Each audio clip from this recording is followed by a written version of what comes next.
हाय मेरे प्यारे साथियों, कैसे हैं आप सभी लोग। आशा करते हैं कि आप सभी लोग झकास होंगे और अच्छे से पढ़ते होंगे। कल हम लोग परपोषण के प्रकार को देख लिए थे। परपोषण के प्रकार जो हम लोग देखे थे वह 3 प्रकार के होते हैं, उसे अच्छे से हम लोग कल पढ़े भी थे। और परजीवी के भी प्रकार जो 2 गो थे उसे भी हम लोग अच्छे से पढ़े थे। एक था बाह्य परजीवी और दूसरा था अंतः परजीवी। आज हम लोग उससे आगे देखेंगे अच्छे से। आज जो हम लोग पढ़ेंगे, आज का टॉपिक हम लोग का रहेगा पौधों में पोषण कैसे होता है। आप लोग अच्छे से समझिएगा और वीडियो में बने रहिएगा। चलिए वीडियो को स्टार्ट करते हैं। मेरे प्यारे साथियों, अब स्टार्ट करते हैं। देखिए, पौधों में पोषण, इस टॉपिक को हम लोग देख रहे हैं। पौधों में पोषण कैसे होते हैं समझिए। पौधों में पोषण होने के लिए एक विशेष प्रकार का चीज़ होता है जिसे हम लोग क्या कहते हैं, प्रकाश संश्लेषण। वर्ड क्या है, प्रकाश संश्लेषण। पहले हम लोग समझते हैं कि प्रकाश संश्लेषण क्या है, उसके बाद आगे फिर हम लोग समझेंगे।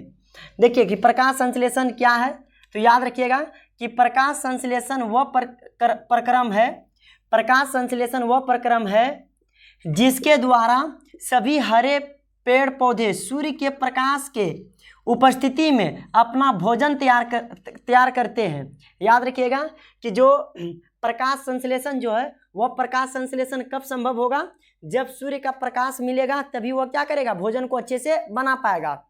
यह जो प्रकाश संश्लेषण की क्रिया होने के लिए कुछ चीज़ें की ज़रूरतें होती है, वह जहाँ रहेंगे तो वह जो पेड़ पौधे हैं वो अपना भोजन को अच्छे से बना पाएंगे। जो हम लोग पढ़ते हैं कि प्रकाश संश्लेषण करने के लिए क्या क्या चीज़ों की आवश्यकता होती है। अगला पॉइंट ये लिखे हैं हम कि प्रकाश संश्लेषण की क्रिया के लिए मुख्य रूप से इन 4 चीज़ों की ज़रूरत होती है। अगर ये 4 चीज़ रहते हैं तो यह प्रकाश संश्लेषण अच्छे से कर लेंगे। जो पेड़ पौधे हैं वह प्रकाश संश्लेषण अच्छे से कर लेंगे। अगर इसमें थोड़ा सा दिक्कत होंगे तो वह भोजन को बनाने में सक्षम नहीं रहेंगे। चलिए हम लोग चारों बातों को अच्छे से देखते हैं। जो फर्स्ट पॉइंट है, फर्स्ट पॉइंट बोलता है कार्बन डाइऑक्साइड। बोलता है कार्बन डाइऑक्साइड रहना चाहिए, तब यह क्या करेगा, प्रकाश संश्लेषण कर पाएंगे। जैसे कार्बन डाइऑक्साइड का सूत्र होता है CO2। याद रखिएगा, कार्बन डाइऑक्साइड का सूत्र होता है CO2। जल का सूत्र होता है H2O। अगर ग्लूकोज का सूत्र पूछेगा तो याद रखिएगा C6H12O6। यह सब आप सभी लोग अच्छे से याद रखिएगा। देखिए क्या बोलता है कि जो कार्बन डाइऑक्साइड है वह वायुमंडल से ग्रहण करता है। याद रहेगा कि कार्बन डाइऑक्साइड कहाँ से ग्रहण करता है, तो कार्बन डाइऑक्साइड वायुमंडल से ग्रहण करता है। दूसरा जो पॉइंट है, दूसरा पॉइंट है हम लोग का जल। अब समझिए कि जल को कहाँ से ग्रहण करता है। जो प्रकाश संश्लेषण की क्रिया में जल बहुत ज़्यादा भूमिका निभाते हैं। जो जल है वह जल जमीन के निचली सतह से क्या करते हैं, प्राप्त करते हैं। यही लिखे हैं यहाँ पे, जमीन से ग्रहण करते हैं। जल कहाँ से ग्रहण करते हैं, जमीन से ग्रहण करते हैं। और सबसे जो इम्पोर्टेंट है यह सूर्य का प्रकाश। अगर सूर्य का प्रकाश अच्छे से मिल पाया तो यह क्या करेगा, प्रकाश संश्लेषण अच्छे से कर पाएंगे। जो पेड़ पौधे हैं वह प्रकाश संश्लेषण अच्छे से कर पाएंगे। अगर सूर्य का प्रकाश नहीं मिला तो यह उतना अच्छे से वह भोजन को नहीं बना पाएंगे, तैयार नहीं कर पाएंगे। और लास्ट जो पॉइंट है, लास्ट पॉइंट है क्लोरोफिल। क्लोरोफिल देखिए यहाँ पे लिखे हुए हैं क्लोरोफिल का काम क्या है कि सूर्य के प्रकाश को अवशोषण करने का काम करता है। क्या करता है, अवशोषण करने का काम करता है। याद रहेगा कि अगर पूछेगा क्लोरोफिल का काम क्या होता है तो याद रखिएगा कि सूर्य के प्रकाश को अवशोषण करने का काम करता है। तो एक आप सभी लोग याद रखिएगा, एक समीकरण को यहाँ पे हम लिखे हुए हैं कि कार्बन डाइऑक्साइड और जल, इस संतुलित भी हम खुद कर दिए हैं, 12-6 संतुलित किए हुए हैं। याद रखिएगा कि कार्बन डाइऑक्साइड और जल और प्रकाश की उपस्थिति में, क्लोरोफिल की उपस्थिति में देखिए बनता क्या है, बन गया क्या, ग्लूकोज। अभी जस्ट हम बोले C6H12O6, यह ग्लूकोज और क्या बना, जल और क्या बना सॉरी ऑक्सीजन और क्या बना, जल बना। याद रखिएगा, आप अच्छे से लिख लीजिएगा। चलिए अब हम लोग इससे थोड़ा सा आगे देखते हैं। मेरे प्यारे साथियों, ये 3 पॉइंट को हम छोड़ के आगे बढ़ रहे हैं। जो क्वेश्चन है फर्स्ट, जो 3 पॉइंट को हम छोड़ रहे हैं, आप लोग अच्छे से सुन लीजिए, आप बुक से भी कवर कर सकते हैं। जो फर्स्ट क्वेश्चन है, प्रकाश संश्लेषण की क्रिया में सूर्य का प्रकाश आवश्यक होता है, प्रमाणित करें। यह एक पॉइंट था। दूसरा जो क्वेश्चन हम छोड़ें, यह प्रमाणित करने वाला है, इसमें काफ़ी लिखावट है तो बोर्ड पे भी नहीं आ पाएगा और हम दूसरा जो हम क्वेश्चन को छोड़े हैं, साबित करें कि प्रकाश संश्लेषण क्रिया के लिए क्लोरोफिल आवश्यक है। यह 2 पॉइंट साबित करने वाला है। और एक लास्ट पॉइंट जो हम छोड़े हैं, साबित करें कि प्रकाश संश्लेषण की क्रिया के लिए CO2 गैस का होना अति आवश्यक है। हालांकि हम अपने नोट्स में इसको अच्छे से लिखे हुए हैं, तो अगर किन्हीं छात्र को यह 3 क्वेश्चन चाहिए तो आप हमें एक मैसेज कर सकते हैं। अब हम लोग इससे ये 3 क्वेश्चन के अलावा आगे हम लोग बढ़ते हैं। चलिए अब हम लोग प्रकाशीय क्रिया समझेंगे अच्छे से। चलिए मेरे प्यारे साथियों, अब आगे देखते हैं। मेरे प्यारे बच्चों, अब आगे देखते हैं। आगे देखिए क्या बोलता है। बोलता है कि प्रकाश संश्लेषण की कितनी अवस्थाएं होती है। जो प्रकाश संश्लेषण की अवस्थाएं हैं वह कितने होते हैं। तो प्रकाश संश्लेषण की अवस्थाएं 2 होती है, एक प्रकाशीय और एक होता है अप्रकाशीय। प्रकाशीय किसको कहेंगे? जब प्रकाश की उपस्थिति में संपन्न होने वाली क्रिया को प्रकाशीय क्रिया कहते हैं। अगर प्रकाश की उपस्थिति में संपन्न होगा तो उसे क्या कहेंगे? प्रकाशीय क्रिया कहेंगे। इसे हिल रिएक्शन भी कहते हैं, याद रखिएगा, कभी कभी पूछता है किसे हिल रिएक्शन कहते हैं। तो प्रकाशीय क्रिया को हिल रिएक्शन कहते हैं। यह कहाँ पे संपन्न होता है? तो याद रखिएगा क्लोरोफिल के ग्रेना भाग में संपन्न होता है। क्लोरोफिल के ग्रेना भाग में क्या होता है? संपन्न होता है। अब जो अगला पॉइंट हम लोग का जो है, अप्रकाशीय क्रिया किसे कहते हैं, आप समझिए इसको। अब बोलता है कि जो प्रकाश के अनुपस्थिति या अर्थात क्या बोलते हैं इसको, अंधेरे में संपन्न होता है। अगर अंधेरे में संपन्न होगा तो उसे क्या कहेंगे? अप्रकाशीय क्रिया कहेंगे। जैसे आप समझिएगा, यह जो क्रिया संपन्न होती है वह कहाँ पे होती है? तो स्ट्रोमा में होता है। याद रहेगा कि अप्रकाशीय क्रिया कहाँ पे होती है? तो स्ट्रोमा में संपन्न होती है। और प्रकाशीय क्रिया कहाँ पे संपन्न होती है? तो ग्रेना भाग में संपन्न होती है। चलिए अब हम लोग आगे देखते हैं। चलिए मेरे प्यारे बच्चों आगे देखते हैं। देखिए अब जो एक टॉपिक है हम लोग का, उपापचय क्रिया किसे कहते हैं। उपापचय क्रिया किसे कहते हैं, आप इसे अच्छे समझिएगा। और यह बिहार बोर्ड में बहुत बार क्वेश्चन आया हुआ भी है कि उपापचय क्रिया किसे कहते हैं, या प्रकाश संश्लेषण की क्रिया किसे कहते हैं, या प्रकाश संश्लेषण से आप क्या समझते हैं। यह सभी क्वेश्चन हमेशा और हर साल में रिपीटेड करके पूछते रहते हैं। इसे आप अच्छे से समझने का प्रयास करिएगा। देखिए बोलता है कि सजीवों के शरीर में संपन्न होने वाली सभी रासायनिक प्रक्रिया को उपापचय क्रिया कहते हैं। जितना भी अपने शरीर में, हम लोग के शरीर में, जैसे कि मान लीजिए भोजन का पचना हो गया या शोषण हो गया, यह सब इसके अंतर्गत आ जाएगा।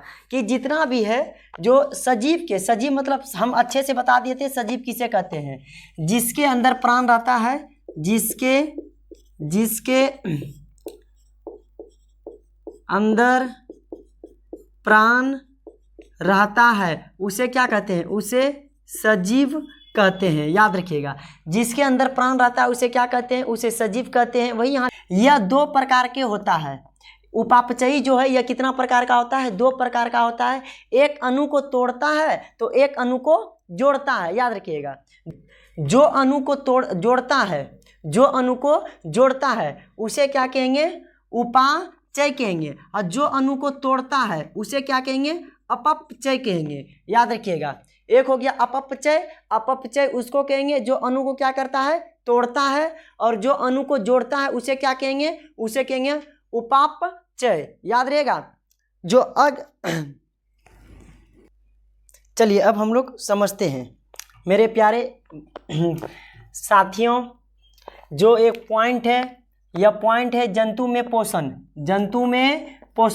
अब जंतु में पोषण के बारे में हम लोग पढ़ेंगे कि जंतु में पोषण कैसे होते हैं, किस किस प्रक्रिया के द्वारा होते हैं, क्या क्या पॉइंटें होते हैं, कई चरणों में संपन्न होते हैं। यह सभी बात हम लोग अच्छे से देखेंगे।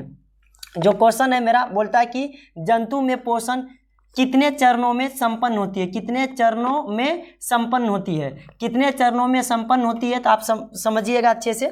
यहाँ लिखे हैं कि पौधे अपना भोजन के लिए आत्मनिर्भर होते हैं। सही बात है, अभी हम लोग पढ़े कि पौधे अपना भोजन के लिए क्या होते हैं? आत्मनिर्भर होते हैं। जबकि जीवधारी पेड़ पौधे पर निर्भर होते हैं। जीवधारी जो है,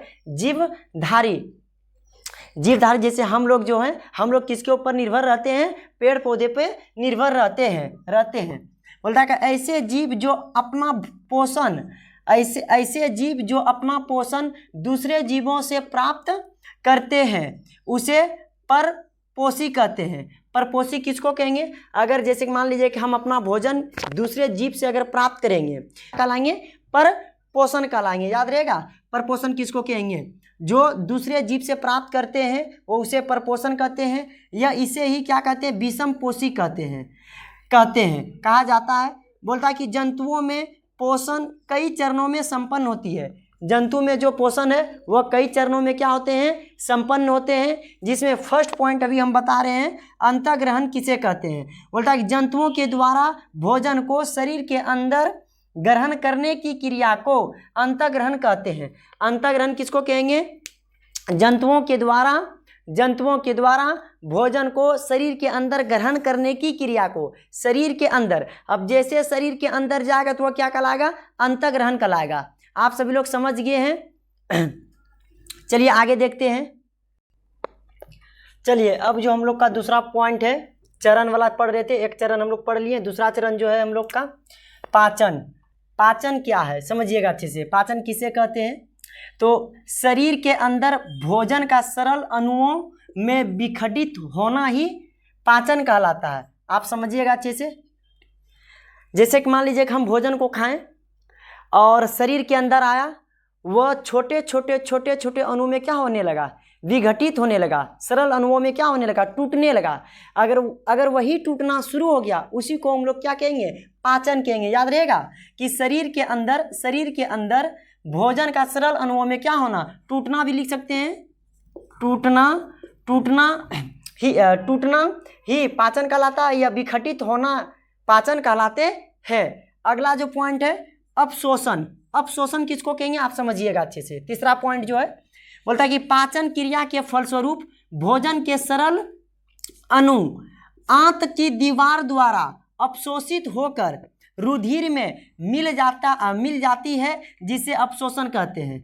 बोलता है कि अणु जो है जो पाचन क्रिया के फलस्वरूप जो है भोजन के सरल अणु जो है किस में मिल जाता है? आंत की दीवार द्वारा अपशोषित होकर रुधिर में क्या हो जाता है? मिल जाता है। रुधिर में जैसे मिल गया तो वह क्या हो गया?